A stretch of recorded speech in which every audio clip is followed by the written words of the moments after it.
What if one prayer could truly change your life forever?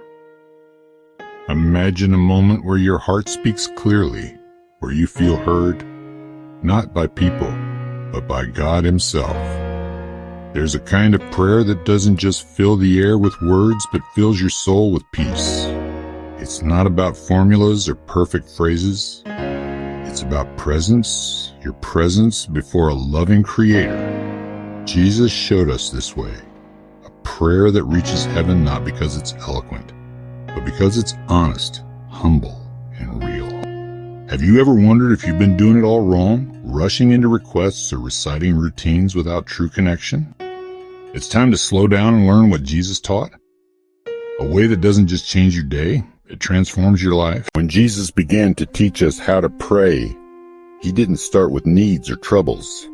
He began with awe. Our Father, who art in heaven, hallowed be thy name.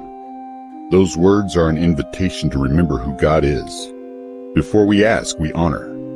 Before we seek, we surrender and worship. We pause and say, You are holy. You are good. You are everything. It's the posture of reverence that opens the door to deeper intimacy. Like Moses removing his sandals at the burning bush, we too approach holy ground when we pray. It's not the place, it's the presence. And when we start with worship, we realign our hearts to see God for who He truly is. Not distant, but divine and near. But how often do we approach prayer like a checklist? A rush of pleas, a litany of burdens. Yet Jesus shifted our focus to something more powerful.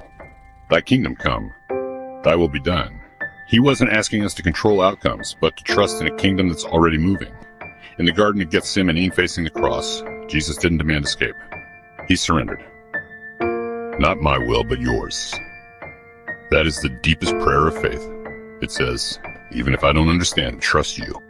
When we align our hearts with God's will instead of demanding our way, we invite His perfect plan into our lives. Then Jesus teaches us to pray for our daily bread, not next week's abundance or next year's plan, but today's portion. How often do we carry the anxiety of tomorrow when God only ever promised to meet us in today? The Israelites were given manna for each morning, just enough. And that was the lesson. Trust daily. Not in our storage, but in His faithfulness. When we pray for daily bread, we declare, God, I believe You'll show up today. And that trust becomes the bedrock of peace.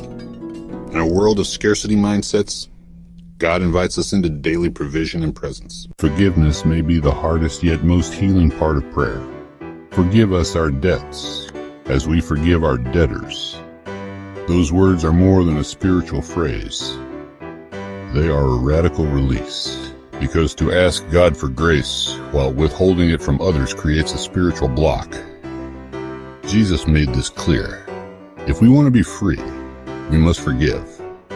Not because they deserve it, but because our hearts were never meant to carry that weight. Think of the servant forgiven much who refused to forgive little. That's us sometimes, carrying hurt while kneeling for mercy. But the cross shows us the way. Release and be released. Temptation is part of every life. That's why Jesus taught us to pray. Lead us not into temptation, but deliver us from evil. This isn't just about resisting sin.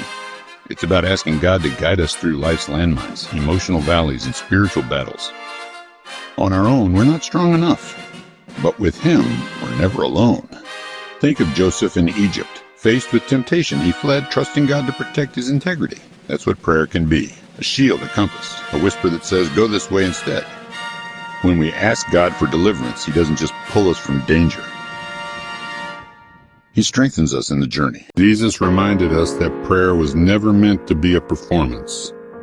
Go into your room, close the door, and pray. In secret. In stillness. In sincerity. In a world that craves likes and attention, Jesus calls us to intimacy. Private prayer isn't about hiding. It's about healing. Think of Daniel opening his windows in quiet defiance, praying 3 times a day not for applause, but for connection. The real transformation happens when no one is watching, just you and God. These hidden moments shape who you are in the world. Not louder, but deeper. Not showy, but surrendered. If this resonated with your heart, consider subscribing for more soul-deep reflections. We often stumble over our words in prayer, thinking we have to sound perfect for God to listen. But Jesus said, don't use vain repetitions. It's not about the words. It's about the heart.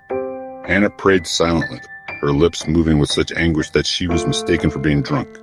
Yet God heard, God saw, and God answered. Your prayers don't need to be polished. They need to be raw, honest, real. Cry out. Whisper. Sit in silence. God is not grading your grammar. He's listening to your heart. And He answers not based on eloquence but on faith. Share this post with a friend who feels like they're not spiritual enough to pray.